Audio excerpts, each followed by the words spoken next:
ನಮಸ್ಕಾರ ರಿವ್ಯೂ ಚಾನೆಲ್ಗೆ ಸ್ವಾಗತ. ನಾನು ಸೌಖ್ಯ ಗಾಂವ್ಕರ್. ಅಮೆರಿಕ ವಿರುದ್ಧ ಟ್ರಂಪ್ ವಿರುದ್ಧ ಅತಿ ದೊಡ್ಡ ನಿರ್ಧಾರವನ್ನು ತಗೊಂಡಿದ್ದಾರೆ ಮೋದಿ. ಯಾವ ವಿಚಾರದಲ್ಲಿ ಭಾರತವನ್ನು ಕೆಣಕ್ತಿದೆಯೋ ಅಮೆರಿಕ, ಅದೇ ವಿಚಾರದಲ್ಲಿ ದೊಡ್ಡ ನಿರ್ಧಾರ ತಗೊಂಡ ಭಾರತ. ಒಂದಲ್ಲ ಏಕಕಾಲಕ್ಕೆ ಎರಡೆರಡು ಶಾಕ್ ಅಮೆರಿಕಾಗೆ. ಇನ್ಯಾರಾದರೂ ಕೆಣಕವರಿದ್ದೀರಾ ಭಾರತವನ್ನ ಅನ್ನುವಂಥ ಬಿಗ್ ಮೆಸೇಜ್ ಜಗತ್ತಿಗೆ.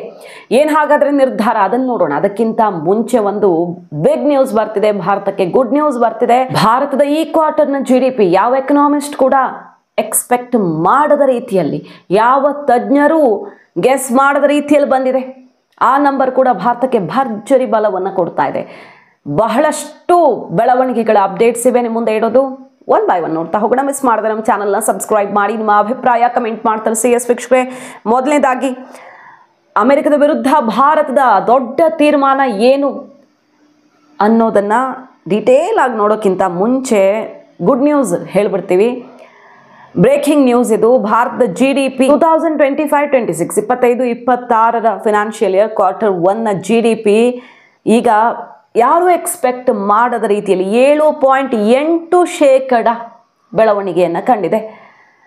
ಬಹುತೇಕ ಗೆಸ್ ಮಾಡಿದಷ್ಟು 6.5 6.7 ಮ್ಯಾಕ್ಸಿಮಮ್ 7 ಇರುತ್ತೆ ಅಂತ ಜಾಗತಿಕ ಎಕ್ಸ್ಪರ್ಟ್ಗಳೆಲ್ಲ ಗೆಸ್ ಮಾಡಿದ್ದು. ಮತ್ತು RBI ಕೂಡ 6.7 ಇರುತ್ತೆ ಅಂತ ಗೆಸ್ ಮಾಡಿತ್ತು. ಆದರೆ ಎಲ್ಲರ ಊಹೆಯನ್ನು ಲೆಕ್ಕಾಚಾರವನ್ನು ತಲೆ ಕೆಳಗೆ ಮಾಡಿ ಭಾರತ 7.8%ಗೆ ನಿಂತಿದೆ. ಸರ್ವಿಸ್ ಸೆಕ್ಟರು ಬಹಳ ಚೆನ್ನಾಗಿ ಪರ್ಫಾರ್ಮ್ ಮಾಡಿರೋದು ಮತ್ತು ಮ್ಯಾನುಫ್ಯಾಕ್ಚರಿಂಗ್ ಸೆಕ್ಟರಲ್ಲಿ ಸ್ಟೆಬಿಲಿಟಿಯನ್ನು ಮೇಂಟೈನ್ ಮಾಡಿರೋದು ಈ ಒಂದು ಗ್ರೋತ್ಗೆ ಕಾರಣವಾಗಿದೆ ಅನ್ನುವ ಸ್ಪಷ್ಟ ಅಂಶ ತಿಳಿದು ಬರ್ತಾ ಇದೆ.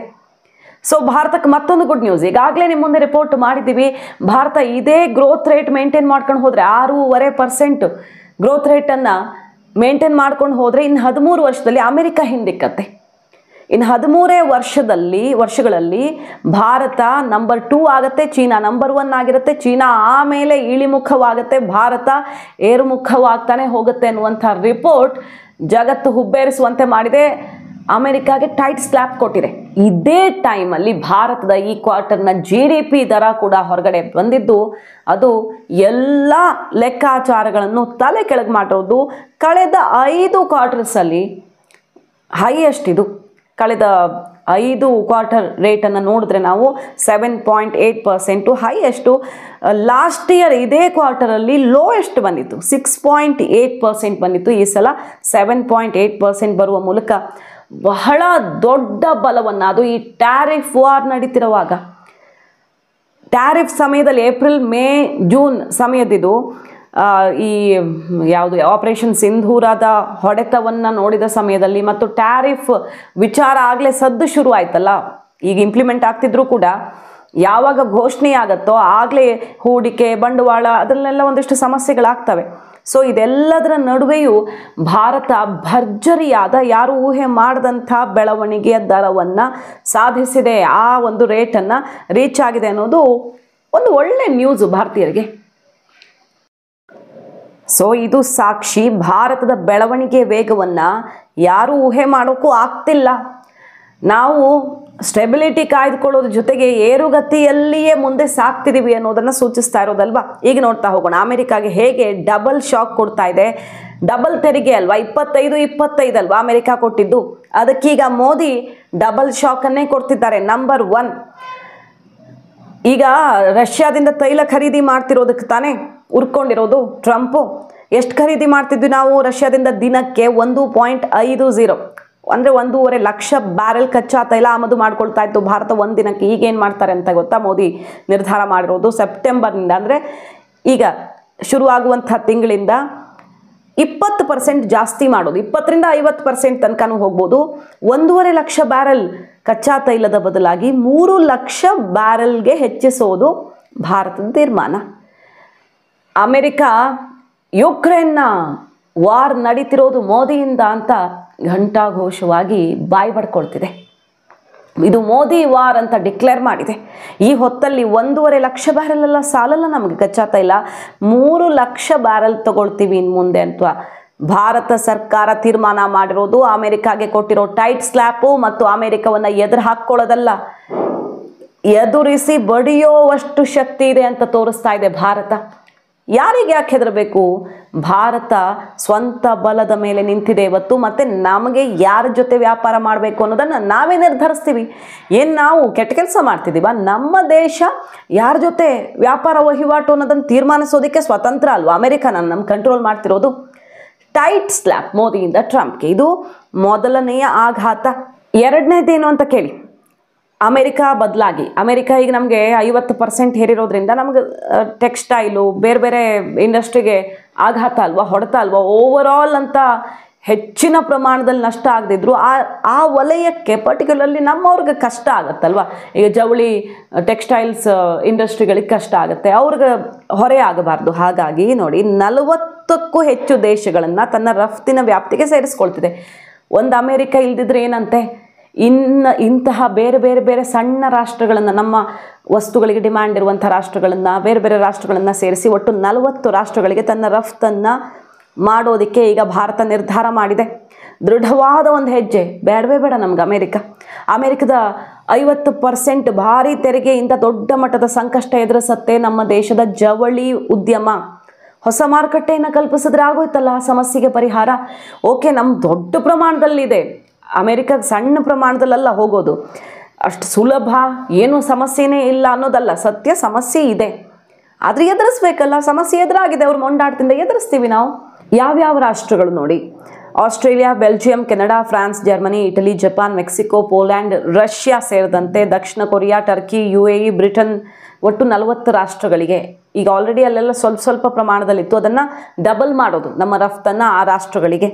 ಅಲ್ಲಿನ ಮಾರುಕಟ್ಟೆ ನಮಗೆ ತೆರೆದುಕೊಂಡಿದೆ. ಈಗ ಇಂಥದ್ದೊಂದು ಅಭಿಯಾನ ಶುರು ಮಾಡೋದಾಗಿ ಅಧಿಕಾರಿಗಳೇ ಘೋಷಿಸಿದ್ದಾರೆ. ಭಾರತ ಒಟ್ಟು ಜವಳಿ ರಫ್ತಲ್ಲಿ 29% ಅಮೆರಿಕ ತಗೊಳ್ತಾ ಇದ್ದಿದ್ದು. ಸೊ ಇದರ ಪಾಲು ದೊಡ್ಡದಿದೆ, ಅದಕ್ಕೆ ಲಾಸ್ ಆಗೋದು ನಮಗೆ. ಆದರೆ ಆ 29%ಅನ್ನು 40 ರಾಷ್ಟ್ರಗಳಿಗೆ ಹೋಗಿ ನಾವು ಸರಿ ಮಾಡ್ತೀವಿ. ಪ್ರಾಬ್ಲಮ್ ಇಲ್ಲ. ಒಂದು ರಾಷ್ಟ್ರದ ಸಮಸ್ಯೆಯನ್ನು 40 ರಾಷ್ಟ್ರಗಳ ಮಾರುಕಟ್ಟೆಯನ್ನು ನಾವು ಬಳಸ್ಕೊಳ್ಳೋ ಮೂಲಕ ಸರಿ ಮಾಡ್ಕೊಳ್ತೀವಿ. ಇವರೆಲ್ಲ ಈ ರಾಷ್ಟ್ರಗಳೆಲ್ಲ ಬರೀ ಒಂದು 5% 6% ತಗೊಳ್ತಾ ಇದ್ರು, ಅದನ್ನು ಡಬಲ್ ಮಾಡಿಬಿಟ್ರೆ, 5 ಇರೋದು 10 ಮಾಡಿಬಿಟ್ರೆ ಸರಿ ಹೋಗಿಬಿಡುತ್ತೆ. ಯುರೋಪ್ ಬಳಿ ಕೂಡ ಕೇಳ್ಕೊಳ್ತಾ ಇದೆ, ಅಮೆರಿಕಕ್ಕೆ ಯಾವ ರೀತಿ ರಿಯಾಯಿತಿ ಕೊಡ್ತಿದ್ರು ಅದೇ ರೀತಿಯಲ್ಲಿ ವ್ಯಾಪಾರ ರಿಯಾಯಿತಿಯನ್ನು ನಮಗೂ ಕೊಡಿ ಅಂತ ಕೇಳ್ಕೊಂಡಿದೆ. ಸೊ ಎಲ್ಲ ರಾಷ್ಟ್ರಗಳ ಜೊತೆಗೆ ಈ ಸಮಸ್ಯೆಯಿಂದ ಪರಿಹಾರ ಕಂಡುಕೊಳ್ಳೋದಕ್ಕೆ ಮಾತುಕತೆಯನ್ನು ನಡೆಸಿರೋದು. ಹಾಗಾಗಿ ಇನ್ನು ಮುಂದೆ ಏನು ಮಾಡುತ್ತೆ ಅಮೆರಿಕ? ಭಾರತದ ಜೊತೆಗಿನ ಈ ತೀರ್ಮಾನ ನಮ್ಮ ಇಡೀ ರಾಷ್ಟ್ರವನ್ನು ಶೇಕ್ ಮಾಡಬಲ್ಲದು. ಒಂದು ದೊಡ್ಡ ರಾಷ್ಟ್ರ, ಲಾರ್ಜೆಸ್ಟ್ ಕಂಟ್ರಿ, ಈಗ ಭಾರತದ ಈ ವ್ಯಾಪಾರ ವಹಿವಾಟು ಟಚ್ ಮಾಡೋಕ್ಕೆ ಬಂದು ಏನಾಗಬಹುದು ಅನ್ನೋದ್ರ ಬಗ್ಗೆ ಅಲ್ಲೇ ಎಕನಾಮಿಸ್ಟ್ಗಳು ಮಾತಾಡ್ತಿದ್ದಾರೆ. ಅಲ್ಲಿ ಆಲ್ರೆಡಿ ಇನ್ಫ್ಲೇಷನ್ ಕಂಟ್ರೋಲಿಗೆ ಸಿಗದೆ ಇರುವಾಗ ಈ ಕ್ರಮ ಅವ್ರಿಗೇ ಹೊಡೆತ ಬಿಟ್ಟರೆ ನಮಗಲ್ಲ, ನಮಗೆ ಹೌದು, ಬಟ್ ನಾವು ಅದನ್ನು ಬ್ಯಾಲೆನ್ಸ್ ಮಾಡ್ತೀವಿ ಅನ್ನೋದನ್ನು ಈಗ ವಿತ್ ಸೊಲ್ಯೂಷನ್ ಅಮೆರಿಕಕ್ಕೆ ತೋರಿಸ್ಕೊಟ್ಟಿರೋದು. ಇದರ ನಡುವೆ ನೋಡಿ ಯಾವ ರೀತಿ ವೈರಲ್ ಆಗ್ತಿದೆ ಇದೊಂದು ಹೇಳಿಕೆ ಅಂದರೆ, ಅಮೆರಿಕದ ಲೆಜೆಂಡ್ರಿ ಎಕನಾಮಿಸ್ಟ್, ಇವರು ಸಣ್ಣ ಪುಟ್ಟ ಎಕನಾಮಿಸ್ಟ್ ಅಲ್ಲ, ಲೆಜೆಂಡ್ರಿ ಎಕನಾಮಿಸ್ಟು ರಿಚರ್ಡ್ ವೋಲ್ಫ್ ಏನಂತ ಹೇಳಿದ್ದಾರೆ ಗೊತ್ತಾ? ಅಮೆರಿಕ ಮತ್ತು ಭಾರತ, ಇದನ್ನು ಕಾರ್ಟೂನಲ್ಲಿ ನೀವು ನೋಡಬೇಕು. ಅಮೆರಿಕ ಭಾರತವನ್ನು ಟ್ಯಾರಿಫ್ ಹಾಕಿ ಹೆದರಿಸ್ತೀನಿ, ರಷ್ಯಾ ತೈಲ ಆಮದು ನಿಲ್ಲಿಸ್ಬಿಡ್ತೀನಿ ಅಂತ ಹೇಳೋದು ಇಲಿಯೊಂದು ಆನೆಯ ಮುಂದೆ ಕಿರುಚಾಡಿದಂತೆ, ಇಲಿಯೊಂದು ಆನೆಯನ್ನು ಅಟ್ಯಾಕ್ ಮಾಡೋಕೆ ಹೋದಂತೆ ಅಂತ ಅಮೆರಿಕದ ಲೆಜೆಂಡ್ರಿ ಎಕನಾಮಿಸ್ಟ್ ಎಚ್ಚರಿಸಿದ್ದಾರೆ. ಇದು ಬಹಳ ಫನ್ನಿ ಆಗಿದೆ, ಇದಿನ್ನೇನೂ ಅಲ್ಲ, ತುಂಬ ಹಾಸ್ಯಾಸ್ಪದ ಇದು ಅಂತ ಅವ್ರು ಹೇಳ್ತಾ ಇದ್ದಾರೆ. ಮತ್ತು G7 ರಾಷ್ಟ್ರ, ಅಮೆರಿಕ ಇರುವಂಥ G7 ರಾಷ್ಟ್ರಗಳಿವೆಯಲ್ಲ, ಅದು ಇವತ್ತು ಬ್ರಿಕ್ಸ್ಗಿಂತ ಹಿಂದೆ ಬಿದ್ದಿದೆ ಅನ್ನೋದನ್ನು ಅರ್ಥ ಮಾಡ್ಕೊಳ್ಬೇಕಾಗಿದೆ. ಎಕನಾಮಿಕ್ ಔಟ್ಪುಟ್ ನಾವು ನೋಡ್ತಾ ಹೋದರೆ ಈಗ ವೆಸ್ಟ್ ಡಾಮಿನೆನ್ಸ್ ಜಾಸ್ತಿ ಇಲ್ಲ, ಬದಲಾಗಿ ಬ್ರಿಕ್ಸ್ ಕಂಟ್ರೋಲಿಗೆ ತಗೊಳ್ತಾ ಇದೆ. ನಮ್ಮ ಎಕನಾಮಿಕ್ ಔಟ್ಪುಟ್ ಬಿದ್ದು ಹೋಗಿದೆ. ಅಂಥದ್ರಲ್ಲಿ ಭಾರತ ಲಾರ್ಜೆಸ್ಟ್ ಕಂಟ್ರಿಯನ್ನು ನಾವು ಟ್ಯಾರಿಫ್ ಮೂಲಕ ಹೆದರಿಸ್ತೀವಿ ಅಂದರೆ ಅದರಷ್ಟು ಮೂರ್ಖತನ ಮತ್ತೊಂದಿಲ್ಲ, ಅದರಷ್ಟು ಹಾಸ್ಯಾಸ್ಪದ ಸಂಗತಿ ಮತ್ತೊಂದಿಲ್ಲ ಅಂತ ಅವರು ತುಂಬ ಚೆನ್ನಾಗಿ ಬಣ್ಣಿಸಿದ್ದಾರೆ. ನೋಡಿ, ಎಷ್ಟು ಬ್ರಿಕ್ಸ್ ರಾಷ್ಟ್ರಗಳು ಪ್ರೊಡ್ಯೂಸ್ ಮಾಡೋದೆಷ್ಟು? 35% ಜಗತ್ತಿನ ಔಟ್ಪುಟ್ ನಾವು ಪ್ರೊಡ್ಯೂಸ್ ಮಾಡೋದು. ಬ್ರಿಕ್ಸ್ ರಾಷ್ಟ್ರಗಳು ಅಂದರೆ Brazil, Russia, China, India, South Africa ಸೇರಿಕೊಂಡು ಪ್ರೊಡ್ಯೂಸ್ ಮಾಡೋದು global economic output 35%. G7 28%. So ನಾವು ತುಂಬ ಮುಂದಿದ್ದೀವಿ ಅವ್ರಿಗಿಂತ. ಹಾಗಾಗಿ ನಮ್ಮನ್ನು ನಡಗಿಸ್ತೀವಿ ಅಂದರೆ ಸಾಧ್ಯ ಇಲ್ಲ ಅನ್ನೋದನ್ನು ನಾವು ಹೇಳ್ಕೊಳ್ಳೋದು. ಅಮೆರಿಕದ ಗ್ರೇಟೆಸ್ಟ್ ಎಕನಾಮಿಸ್ಟ್ಗಳು ಹೇಳ್ತಿದ್ದಾರೆ ಈಗ ಅದನ್ನೇ. ಎಂಥ ಫನಿ ಥಿಂಗ್ ಅಲ್ವಾ ಇದು, ಭಾರತ ಹೆದರ್ಸೋಕೆ ಹೊರಟಿರೋದು ಈ ಮೂಲಕ ಅಂತ. ಅಷ್ಟೇ ಅಲ್ಲ, ಅಲ್ಲಿ ಜರ್ನಲಿಸ್ಟ್ಗಳು ಯಾವ ರೀತಿ ಬ್ಲಾಸ್ಟ್ ಮಾಡ್ತಿದ್ದಾರೆ ಅಮೆರಿಕವನ್ನ ಅಂದರೆ, ಅಲ್ಲ ಭಾರತ 200 ವರ್ಷ ಬ್ರಿಟಿಷರನ್ನು ಟಾಲರೇಟ್ ಮಾಡಿಕೊಂಡಿದೆ. ಇಂಡಿಯಾ ಚಂದ್ರನಿಗೆ ರಾಕೆಟ್ಗಳನ್ನು ಕಳಿಸ್ಕೊಡ್ತಾ ಇದೆ, ಬಾಹ್ಯಾಕಾಶ ನೌಕೆಗಳು ನಾವು ಕಳಿಸ್ಕೊಡ್ತಿರೋದು ನಿಮ್ಮ ಗಾಲ್ಫ್ ಟ್ರಿಪ್ಗಿಂತ ಚೀಪಾಗಿ, ಅಷ್ಟು ಕಡಿಮೆ ರೇಟಲ್ಲಿ ನಾವು ಚಂದ್ರಯಾನವನ್ನು ಮಾಡ್ತಾ ಇದ್ದೀವಿ. ಅಂದರೆ ಭಾರತ ಚಂದ್ರಯಾನ ಅಷ್ಟು ಕಡಿಮೆ ಕಾಸ್ಟಲ್ಲಿ ಮಾಡುವಷ್ಟು ಶಕ್ತಿಯುತ ಮತ್ತು ಬುದ್ಧಿವಂತ ಆಗಿದೆ. ಇದು ಅಮೆರಿಕದ ಜರ್ನಲಿಸ್ಟ್ಗಳು ಅವರ ಸರ್ಕಾರಕ್ಕೆ ಕೇಳ್ತಿರೋ ಪ್ರಶ್ನೆ. ಅಂಥದ್ರಲ್ಲಿ ನೀವು ಟ್ಯಾರಿಫ್ ಹಾಕ್ಬಿಟ್ಟು 50% ಟ್ಯಾರಿಫ್ ಹಾಕ್ಬಿಟ್ಟು ಅಮೆರಿಕ ಭಾರತ ಆರ್ಥಿಕತೆಯನ್ನು ಶೇಕ್ ಮಾಡಿಬಿಡ್ತೀವಿ ಅಂತ ಅಂದುಕೊಳ್ಳೋಕೆ ಸಾಧ್ಯನಾ? ಇದು ಬಹಳ ತಮಾಷೆ ಅಲ್ವಾ ಅಂತ ಅಮೆರಿಕದ ಜರ್ನಲಿಸ್ಟ್ಗಳು ಪ್ರಶ್ನೆ ಮಾಡ್ತಾ ಇದ್ದಾರೆ. ಸೊ ಅಮೆರಿಕದಲ್ಲಿ ಟ್ರಂಪ್ ತಗೊಂಡಿರೋ ನಿರ್ಧಾರ ಅಥವಾ ಡೀಪ್ ಸ್ಟೇಟ್ನ ಈ ಕುತಂತ್ರ, ಇದರ ಫಲಿತಾಂಶ ಏನಾಗಲಿದೆ ಅನ್ನೋದನ್ನು ಅಲ್ಲಿಯ ಎಕ್ಸ್ಪರ್ಟ್ಗಳೇ ಹೇಳ್ತಿದ್ದಾರೆ, ಎಕನಾಮಿಸ್ಟ್ಗಳೇ ತೋರಿಸ್ತಿದ್ದಾರೆ ಅವ್ರ ಜಾಗ ಏನು ಅಂತ. ಆದರೆ ಭಾರತಕ್ಕೆ ದಿಟ್ಟ ಕ್ರಮ ತಗೊಳ್ಳೋದಕ್ಕೆ ಮತ್ತು ನಾವು ಅಂದುಕೊಂಡಿದ್ದನ್ನು ತುಂಬ ಅಚ್ಚುಕಟ್ಟಾಗಿ ಮಾಡಿಬಿಟ್ರೆ ಇದೆಯಲ್ಲ, ಈ 40 ರಾಷ್ಟ್ರಗಳ ಐಡಿಯಾ ಇರಬಹುದು. ರಷ್ಯಾ ಮತ್ತು ಆಫರ್ ಕೊಡ್ತಿದೆ ನಮಗೆ, ಈ ಸಿಟ್ಟಿಗಾದರೂ ಅಮೆರಿಕ ಮೇಲಿನ ಸಿಟ್ಟಿಗೆ ಇನ್ನೂ ಆಫರ್ ಕೊಡ್ತಿದೆ. ಸೊ ಈ ಅವಕಾಶವನ್ನು ತುಂಬ ನೀಟಾಗಿ ಮ್ಯಾನೇಜ್ ಮಾಡಿಬಿಟ್ರೆ ನಾವು ಮತ್ತೂ ಸ್ಟ್ರಾಂಗ್ ಆಗೋಕ್ಕೆ ಸಿಗ್ತಾನೇ ಇರುತ್ತೆ. ಬಟ್ ಸಮಸ್ಯೆ ಆದಾಗ ಇನ್ನೂ ಒಳ್ಳೇದಾಗುತ್ತೆ ಅಂತಾರಲ್ಲ, ಆ ರೀತಿಯದ್ದೊಂದು ಚಾನ್ಸ್ ಈಗ ಭಾರತಕ್ಕೆ ಸಿಕ್ಕಿದೆ ನೋಡಿ. ಅದನ್ನು ಬಳಸಿಕೊಳ್ತಾ ಇದೆ ಭಾರತ. ಟ್ರಂಪ್ಗೆ ಸರಿಯಾದ ಹೊಡೆತ ಕೊಟ್ಟ ಮೋದಿ. ಮಾಹಿತಿ ಇಷ್ಟ ಆಗಿದ್ರೆ ಮಿಸ್ ಮಾಡದೆ ನಮ್ಮ ಚಾನಲ್ನ ಸಬ್ಸ್ಕ್ರೈಬ್ ಮಾಡಿ, ನಿಮ್ಮ ಅಭಿಪ್ರಾಯ ಕಮೆಂಟ್ ಮಾಡಿ ತಿಳಿಸಿ. Thank you.